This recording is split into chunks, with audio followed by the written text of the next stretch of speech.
Acho que disparar não, mas entre os favoritos você vai começando bem e aí isso vai fazendo diferença. É o que o Juca fala em todos os episódios aqui das frases da frase do Guardiola sobre o campeonato de pontos corridos. Então, esse início bom de quem vai brigar pelo título é muito importante, né? Vale lembrar que o Flamengo, o ano passado inteiro, sem Copa América, etc e tal, perdeu a primeira partida, o confronto direto contra o Atlético, em casa. Dessa vez ele ganhou contra o Palmeiras em casa. Enfim, agora o Flamengo vai ficar com 2 jogos atrasados em relação aos demais, porque não joga na quarta-feira, como disse o Mauro, tem Copa do Brasil. Seria Flamengo e Atlético Paranaense, por exemplo. Ia ser um jogo já desafiador, né? É o jogo, assim como foi Flamengo e Grêmio, o jogo que vai ser adiado. Vale lembrar que na quinta-feira, ainda essa semana, vai ser julgado lá no STJD, no bendito STJD, o recurso do Flamengo para paralisar o campeonato. Então a gente não sabe se vai ter Flamengo e Bragantino no sábado ou no domingo. Depende do STJD. Quando depende do STJD, pode acontecer qualquer coisa. Influência, tal, não tem o mérito da questão envolvida. E acho assim, o Flamengo tá sendo mutilado, assim como outros times também. Mais o Flamengo por conta da seleção brasileira, que levou 2 do Flamengo. Poderia ter levado um só. Nós vamos falar de seleção brasileira, Everton Ribeiro e Gabigol, mais na frente. O Gabigol foi também pivô de uma celeuma na semana passada, por estar contundido em tese, jogou pela seleção, fez gol pela seleção e não se apresentou ao Flamengo lá em Curitiba. Então está nessa situação toda. É uma semana importante em que você vai definir, no caso do Flamengo, a sua passagem para as oitavas da Copa do Brasil, enquanto os outros vão se engalfinhar na rodada do Brasileiro, na quarta rodada, no meio da semana. E aí, se você fica nos 6 pontos, pode ser que algum chegue a 12 nessa rodada, mas você está com 100% de aproveitamento, né?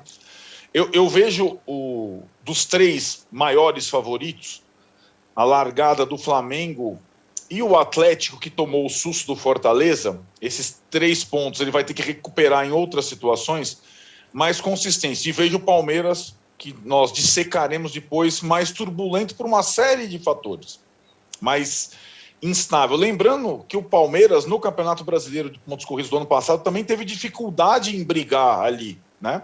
Sob o comando do Abel Ferreira, na parte de cima. Teve lampejos no Brasileiro. Agora, o Atlético, eu acho que tem elenco para levar a competição com o Flamengo cabeça a cabeça. Acho que ele tem condição de fazer isso. E tem treinador para fazer isso. Tem um treinador acostumado com pontos corridos, que é o Cuca. É interessante, aliás, projetar esse duelo Cuca e Rogério Ceni. Talvez sejam os técnicos, mesmo com os altos e baixos, mais consistentes entre os brasileiros nos últimos tempos, né? Para lá e para cá. E acho que esse início do Flamengo é um início bom para quem tem tanto problema nesse momento, né? E acho que os coelhos, como se diz nas corridas, né? Dessa semana teve frase do Crespo comparando o Brasileirão de pontos corridos a uma maratona.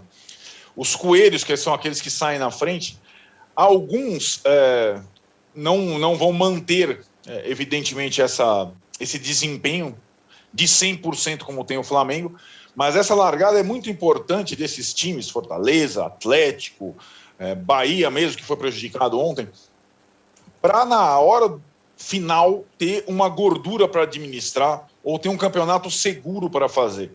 Porque na parte de baixo também é muito complicado, né? Então, se alguém larga mal na parte de baixo e não tem poder aquisitivo, investimento, provavelmente vai se ferrar lá na frente, né? Como aconteceu no Campeonato Brasileiro do ano passado. Eu acho que, pelo cheiro da largada, Flamengo e Atlético vão continuar nessa disputa por um bom tempo. Lembrando que o Flamengo vai perdendo um ou outro jogador e o Atlético vai contratando um ou outro jogador. Isso estou fazendo um recorte dos últimos 3 anos, né? O Atlético está ainda na fase do cheque em branco de quem não conquista um título brasileiro desde 1971 e tem esse campeonato meio com obsessão.